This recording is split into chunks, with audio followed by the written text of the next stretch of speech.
Oke, halo teman-teman semua, perkenalkan nama saya Baki Akil Putra Sularto, mewakili teman-teman saya Ardian Dwi Kurnia, Gibran Asar Pangestu, dan Riananda Faiza untuk menjelaskan mengenai budaya organisasi. Jadi budaya organisasi dalam suatu organisasi itu sangat penting karena budaya itu sebagai fondasi dan organisasi itu adalah bangunannya. Jika fondasinya tidak kokoh, maka bangunan tersebut juga tidak berdiri dengan kokoh. Maka itu anggota di dalam sebuah organisasi itu sangat penting lah untuk menjalankan dan juga mengejar tujuan dari organisasi ini. Nah, budaya organisasi itu adalah sebuah hakikat yang marah pada perilaku yang dianggap tepat, mengikat dan memotivasi setiap individu yang ada di dalam sebuah organisasi dan mengarahkan pada upaya mencari penyelesaian dalam situasi yang ambigu. Nah, terdapat dua definisi, yaitu culture dan climate. Organisasi culture itu mengenai apa yang dirasa dan apa yang diamati tentang bagaimana organisasi menjalankan fungsinya. Sedangkan organisasi culture mengandung tadi climate maksudnya. Yang ini baru culture. Climate mengenai apa yang dirasa dan apa yang diamati. Culture apa yang lebih mendalam, yaitu sebab utama bagi terciptanya gaya operasional organisasi. Nah, Susanto mengatakan bahwa budaya organisasi dapat dihidupkan pertama kali melalui seleksi, yaitu mendapatkan anggota yang setidaknya memiliki nilai yang sama dan dengan budaya organisasi yang ada. Nah, anggota yang memiliki nilai yang sama dan dengan budaya organisasi yang ada itu tidak didapatkan secara langsung, namun mereka juga tahu nih asal usulnya apa. Jadi tidak langsung kayak tiba-tiba saya tahu nih ada budaya organisasi di sini.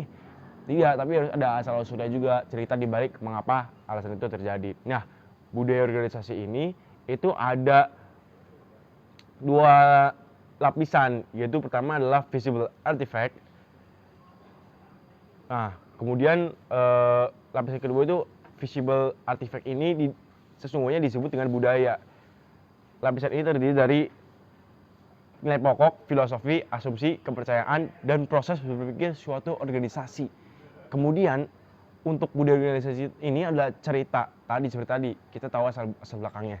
Kemudian adalah acara ritual, itu seperti praktek, misalkan penghargaan prestasi. Itu juga jelaskan prestasinya kenapa dan berapa kali seminggu misalkan atau sebulan berapa kali untuk penghargaan ini. Kemudian adalah simbol material.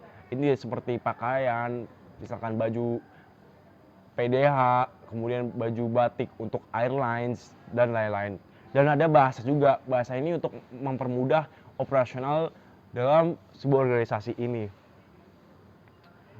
Kemudian ada karakteristik utama budaya organisasi juga perlu dipahami sebagai landasan.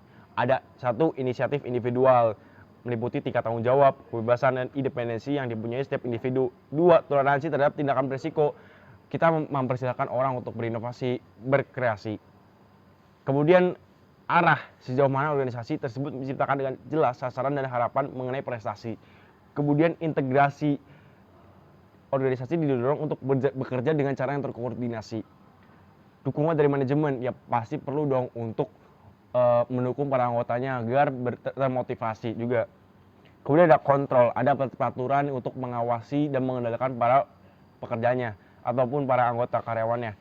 Kemudian ada identitas, seperti tadi ada mungkin baju, pakaian, bahasa. Kemudian ada sistem imbalan, ini bisa saja berbentuk seperti penghargaan prestasi dan lain-lain. Apresiasi juga termasuk. Kemudian ada toleransi terhadap konflik, sejauh mana para anggota didorong untuk mengemukakan konflik dan kritik secara terbuka. Pola-pola komunikasi yang ke-10, sejauh mana komunikasi organisasi dibatasi oleh hierarki kewenangan yang formal. Nah, 10 kriteria ini penting sekali. Oke.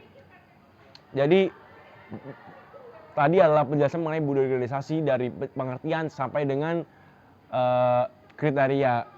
Saya Baki Akil pamit undur diri. Terima kasih. Wassalamualaikum warahmatullahi wabarakatuh.